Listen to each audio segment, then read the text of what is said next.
ఓం గణానాం త్వాం గణపతింహవామహే కవిం కవీనాముద్రంసురం జ్యేష్ఠరాజం బ్రహ్మణాం ఆవస్మిన్నోదిభిశ్రీరదానం బొట్టు పెట్టుకోండి బాబు మీరు తీసుకోండి ఆచమ్య ఓం కేశవాయ స్వాహ నారాయణాయ స్వాహ మాధవాయ స్వాహ గోవింద విష్ణు మధుసూదన త్రివిక్రమావన శ్రీధర శ్రీకేశ పద్మనాభరామోదరం కృష్ణవాసుదేవ వృద్ధపురుషోత్తమ అధోకజనార సింహాచనాథ హరే శ్రీకృష్ణాయ నమః కూర్చోండి ఓం సుముఖానుహోం ఏకదంతానుహోం కపిలానుహోం సూర్పకర్ణానుహోం లంబోదరానుహోం విఘ్నరాజానుహోం స్కందపూర్వజానుహోం సర్వసిద్ధి ప్రాహం నారికేలం సమర్పయామి గంగమ్మ తల్లికి అవండి తల్లి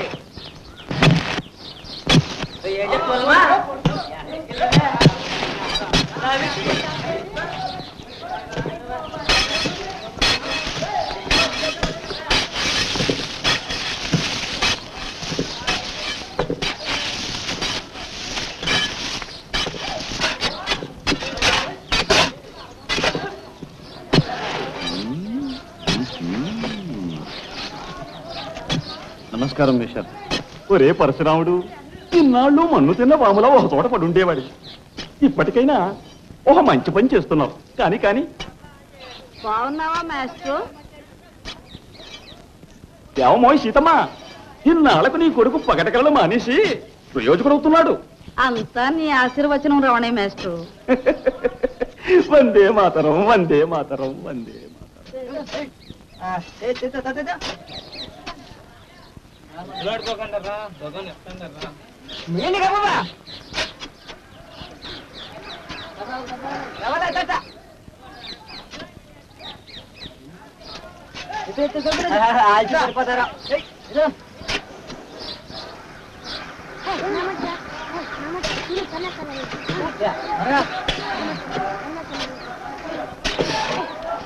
ఏమిట్రా గొడవ? కోతులు దించడం తప్ప వేరే పని లేదా?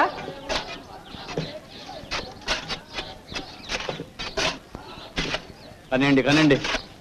ఒళ్ళు వంచి పని చేయడం చేతగాక తాతలు దాచిన పాత తేరగా దొరుకుతుందనా గోతులు తవ్విస్తున్నావు? ఇది గుయ్యి కాదు, నుయ్యి. ఏమిటి నువ్వు తవ్విస్తున్నావా?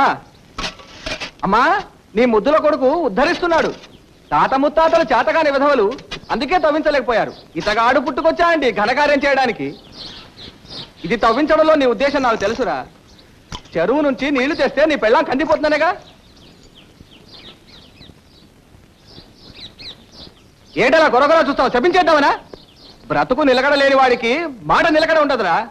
ఇదిగో ఇప్పుడే చెప్తున్నాను, ఈ నూతిలో నీళ్లు పడవు, పురుగులు పడతాయిరా, పురుగులు పడతాయి.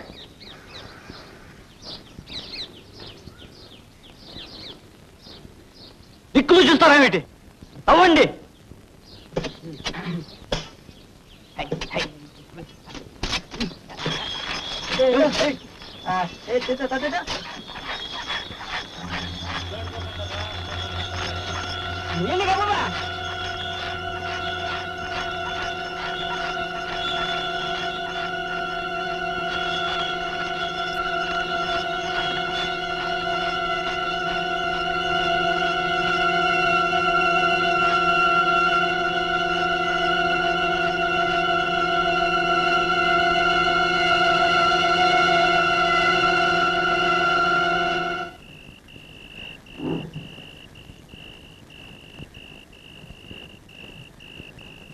ఏమండి,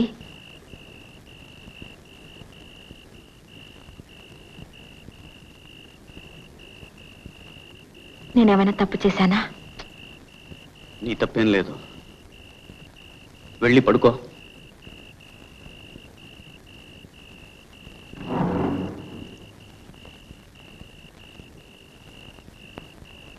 అరుగు మీద ఎందుకు? మీరు కూడా వచ్చి లోపల పడుకోండి.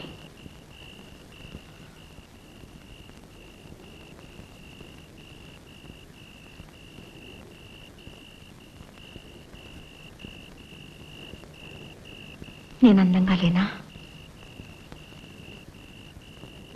నీ మనసుకు నచ్చనా? చెప్పానుగా, నీ తప్పేం లేదని.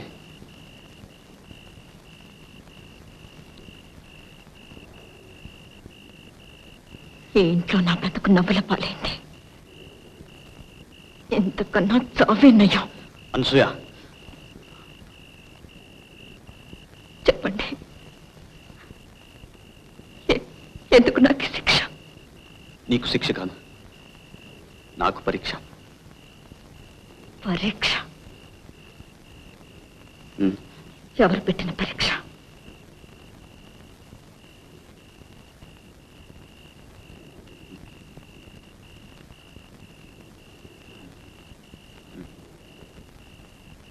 అప్పికొండ స్వామి పెట్టారు.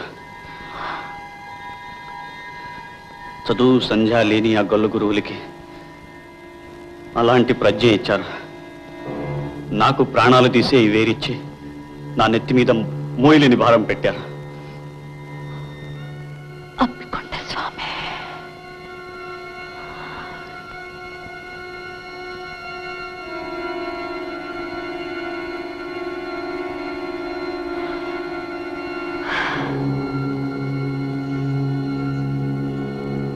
అనసూయ,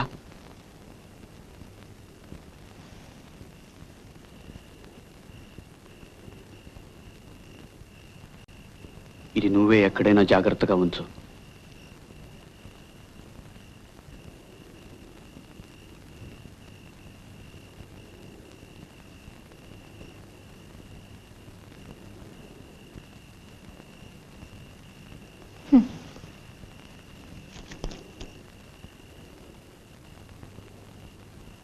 నూతిలో నీళ్లు పడకూడదు, ఆ వేరు పని చెయ్యకూడదు.